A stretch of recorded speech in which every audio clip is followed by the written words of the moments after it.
Ya, teman-teman semuanya, selamat siang. Assalamualaikum warahmatullahi wabarakatuh. Shalom, salve, Om Swastiastu, Namo Buddhaya, salam kebajikan buat semua. Wei Dong Chen. Teman-teman semua, kembali lagi kita bahas tentang masalah apa ya? Di Indonesia ini sebenarnya kita yang muda ini tuh bukan hanya sekedar membutuhkan lapangan pekerjaan. Bukan hanya sekedar kesempatan untuk bekerjanya yang dibuka lebar gitu loh. Tapi sekali lagi saya mengingatkan ya, yang dibutuhkan oleh kami yang generasi muda di Indonesia ini adalah ruang untuk berkembang. Ya. Ruang untuk berkembang, bukan ruang untuk disengsarakan. Ya. Ruang untuk berkembang ini penting, karena kalau kita nggak bisa berkembang, bagaimana kita ingin berkontribusi untuk negara? Kan seringkali ditanya, apa yang sudah kita perbuat untuk negara kita Indonesia ini, gitu kan? Apa yang sudah kita diperbuat untuk Indonesia? Nah, kalau ruangnya saja nggak dikasih, ya buat apa pertanyaan seperti itu ditanyakan? Kan jadi tidak relevan. Kalau pertanyaannya seperti itu, contoh, kalau pertanyaannya seperti itu dan ruang untuk kita berkembang, ruang untuk kita berkontribusi terbuka, ruang untuk kita mengembangkan kontribusi kita, ruang untuk kita berkarya di negara Indonesia ini, ruang untuk kita berbuat sesuatu, kesempatannya juga dibuka selebar-lebarnya. Nah, itu pertanyaan itu bisa jadi relevan. Tapi kalau ini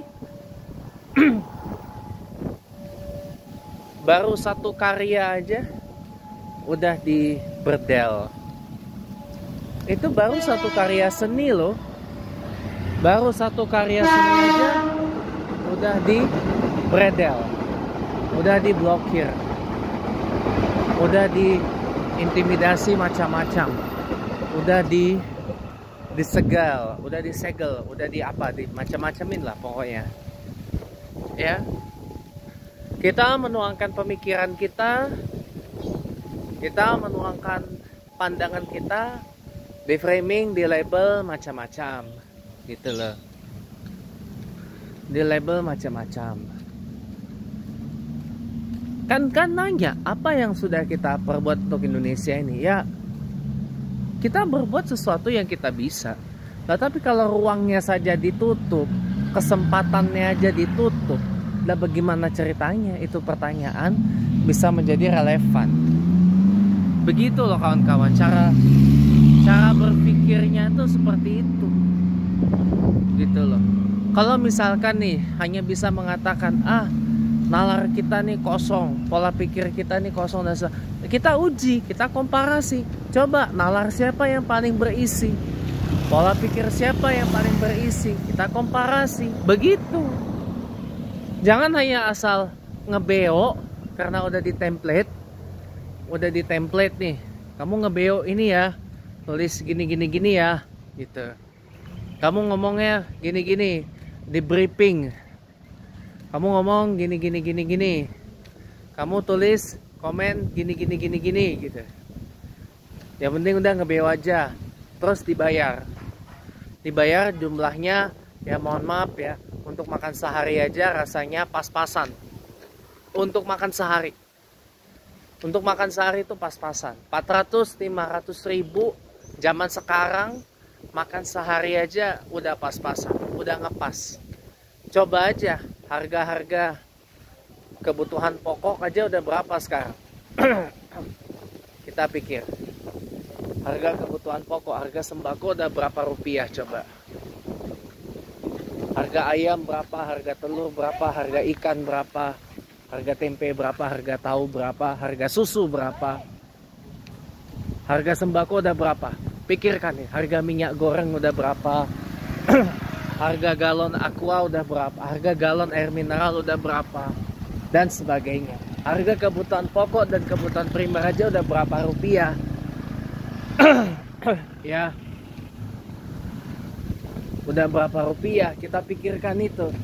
Coba dengan bayaran 400 sampai 500 ribu rupiah per orang, itu rasanya ngepas banget buat makan sehari. Makanya mereka nih gencar biar bisa dapat lebih. 2 hari aja sekitar 400-500 ribu udah dapat 800 sampai 1 juta. 1 juta pun juga masih ngepas. Ya. Belum lagi kalau misalkan ada kebutuhan lain. Itu kan cara hina banget buat nyari duit, coy. Cara hina banget buat punya duit. Ya, menutup ruang untuk bersuara, menutup ruang untuk berkontribusi, menutup ruang untuk menuangkan pola pikir yang ada di dalam pikiran kita. Tujuannya sama kok, untuk Indonesia. Masa ya nggak boleh? Masa ya dilarang?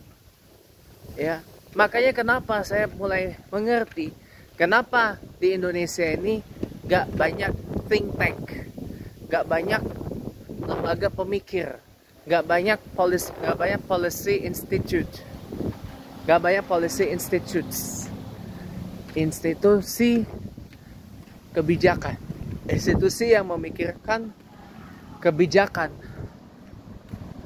gitu loh. Padahal kalau di negara-negara seperti Amerika Serikat, UK, Jepang, Tiongkok bahkan, mereka punya think tanks banyak. Kalau di sini think tanksnya cuma sedikit. Cuma sedikit. Itu pun yang paling terkenal cuma CSIS. Yang paling terkenal, ya. Beberapa orang CSIS terkenal, bahkan pernah jadi pejabat negara. Pak Rizal Sukma, peneliti CSIS, pernah jadi duta besar Indonesia buat UK.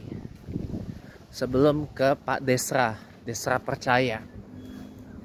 Terus Pak Philip Vermonte, peneliti CSIS juga, sekarang jadi salah satu tim jubir PCO, Kantor Komunikasi Presiden, Presidential Communications Office, Republik of Indonesia, KKP RI. Ya.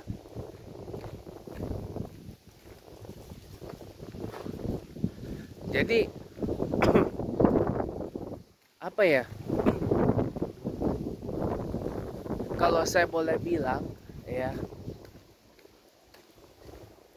ya inilah yang menjadi satu problema gitu loh. Ruang untuk kita menuangkan, ruang untuk kita berkembang aja udah ditutup rapat. Ruang untuk kita menuangkan pikiran kita, menuangkan pandangan kita ditutup rapat, dibungkem. Dan wajib hukumnya menuangkan pikiran dan menuangkan narasi dan menuangkan pandangan kita sejalan dengan apa maunya dari pemerintah atau dari penguasa. Jadi seakan-akan kita ini kayak orkes, kayak choir gitu, kayak hanya jadi paduan suara aja. Paduan suara untuk mengiyakan setiap apa yang dilakukan oleh penguasa, setiap yang dilakukan oleh pemerintah. Makanya wajar orang pada milih kabur keluar dari Indonesia. Wong kita punya pandangan yang berbeda dengan orang yang berkuasa saja nggak boleh, bahkan dilarang, bahkan ujungnya apa? Diusir, dikucilkan, diabaikan, ya, ditutup semua dan segala macamnya. Ini yang menurut saya membuat Indonesia ini nggak maju, teman-teman. Biarkanlah ruang untuk berkembang, bersuara, berkarya, berkontribusi buat negara ini tuh terbuka selebar-lebarnya. Jangan ditutup-tutupi hanya karena pandangan, pola pikir kita, narasi kita bertentangan dengan apa yang dikehendaki oleh pemerintah. Sekian, terima kasih, sampai jumpa.